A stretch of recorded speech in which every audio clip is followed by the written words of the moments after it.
Hey, it's Aaron, and today I'm standing in front of a 2020 Honda Ridgeline. This is the RTE all-wheel drive. I think that's right. Anyway, wonderful little 3.5 liter V6 with, I think it's 260 horsepower, 9-speed automatic transmission. If that sounds familiar, it's a common setup in Honda's lineup. You'll see a lot of components on this truck are also in the larger Honda Pilot, and a little bit in also the Honda Passport. Interior is very much like the Pilot, obviously changed a little bit to match the truck, but for the most part, if you're familiar with Honda, you'll understand the interior on this. Exterior looks, again, very, very Pilot Passport looking. Nice truck though, it runs really well. This is a car-based truck, so it is a truck. It is not body on frame, it is a unibody truck. And that makes it very different from everything else that's on the market. You've probably already heard of this vehicle. It's been around for quite a while. It took a hiatus, came back in this format just a couple of years ago. And it's a very, very capable truck.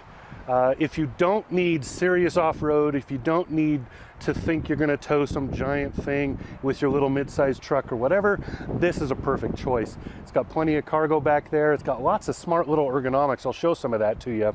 And it rides like a car, so it's just more comfortable, much more maneuverable than the average truck, any other truck I can name on the market, in fact. And it's just all around a very good mix. And for a lot of people, this is really what you need. You don't need to go to one of those body-on-frame pickup trucks with horrible fuel economy and all the other things that go with it. Speaking of fuel economy, MPGs, this is rated at 24 MPG on the highway. I've been getting better than that. I think that's a very conservative rating. I think it's easily possible to beat that. In fact, I've been beating it by almost 3 miles to the gallon. So I've been getting very close to 27 on the highway with this. So, you know, around the city, I don't know. It's rated, I think, at 21. I think most people are going to get better than that. Maybe worse. It just depends a lot on your dynamic, because city driving is very difficult to measure and match with the paperwork that's given. So, wonderful, wonderful vehicle. Let me kind of take you on a tour. I'll give you a little more idea of what's going on with this. All right. Couple of things here. First, I was wrong on the horsepower. It's 280, not 260. Correct that now. Haters gonna hate though, so you know, hit me up on the trolls. Anyway, so this color, while it looks blue, seems blue to me, is actually black. Honda calls this a black color. In some light, it is black. In other lights, like now, I'm pretty sure you can see there's a lot of blue tint happening. That is probably because of the fleck that's put into the paint. So it kind of brings out the blue, reflects a little bit of blue, and that's what creates this color. All told, for this particular package, which I got wrong the first time, I will look it up so I can give it to you exactly.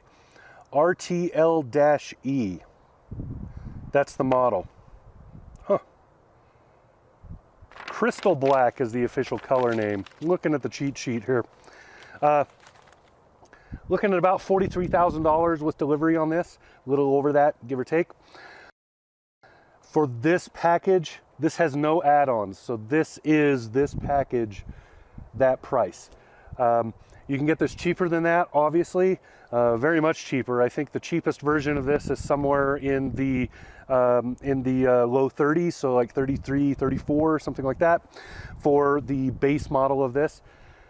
As we all know, nobody actually buys base models, so, you know, do whatever you want with that price.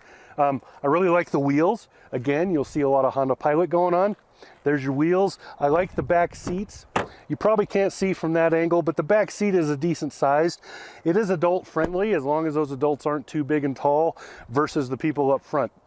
With me up front, this seat is almost all the way back. I'm 6'3". This seat has maybe an inch or so of travel left before it hits the end.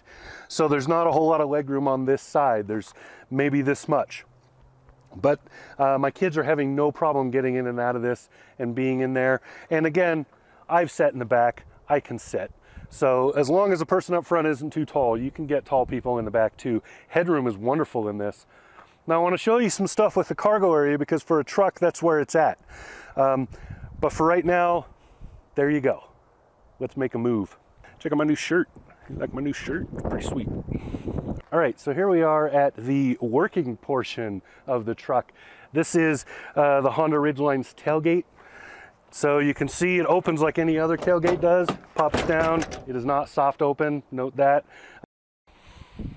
Closest competitor that I could name to this is probably the Ford Ranger, which is similar in size, a little bit bigger, but similar in size and similar in overall capability, I would say. Also does not have a dampener on there. I made mention of that in the video I did of that truck. One thing that Ford can't do is this. Reach under here, grab this latch. See? Parked on the curb, you can load easily. This is open towards the road. Beautiful. I really like that. Much more useful than you would think to have something like that. Then on top of it, because this is not a body on frame vehicle, there isn't a bunch of axle and other stuff underneath here. So there's a giant tub. This goes down that deep, elbow deep for me. There's drain holes in the bottom of it. I'll show you some photos of it in a minute. Drain holes in the bottom, so if you want to fill it with ice, go to the beach, whatever. You can also do, you got your spare tire and jack shoved up that way. You can just see them right here and get a hold of them. And just a wonderful big storage tub. You can use it for throwing your groceries in. You can throw in your equipment that maybe you don't want to get stolen out of the back, all that kind of stuff. Really, really cool. And easy, right? This just pops up, lays down. Wonderful setup. Really smart. I'll throw on the screen down here some towing capacities. You can see this is equipped with the tow kit. I'll throw up on the screen the towing capacity, load capacity, and so on. I like the tie downs layout in here. Great little tie downs. I'll show you pictures of that too. They're all sort of D-hook style. What do you call those? Sailor hooks. So highly useful and well placed, smartly placed. There's some on the bottom, some up at the top, really smartly placed. Anybody who's loaded a truck knows that when those tie downs are only on the bottom, you got to dig through your load to try to hook up your strap, because you don't think about the strap until the very end of your load, right? These are up on top, up here, easy to access. So really smart, nice little truck, surprisingly good. So, you know, a lot of people will discount this. They'll say it's not really a truck. They're technically true. It is a unibody vehicle. It is not a body on frame vehicle, but it has all the capabilities of a small truck that anybody is going to need. So again, unless you're a serious off-road enthusiast, this is a great truck. I'm very impressed. So I'll show you some other photos, hauled a little bit of lumber in this, did a few other things this week, just to show that it's an actual truck and can actually do things. So there you go. This has been Aaron talking about the 2020 Honda Ridgeline. Talk to you again soon.